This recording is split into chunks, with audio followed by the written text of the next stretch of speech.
feral kitties were following at his feet. I didn't worry as it disappeared behind the cars because I had my kitties going that safely in a jar.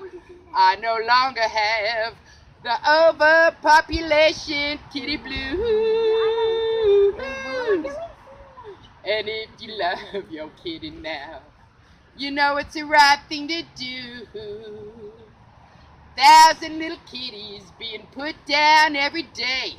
At least that's what the people from animal control say. Come on, people, take control and make haste. Because you know a kitty is a terrible thing to waste. I no longer have the overpopulation kitty blues.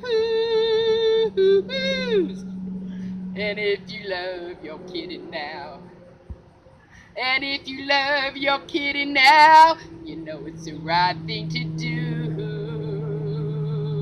Thank you. Spray and neuter your cats and dogs, folks.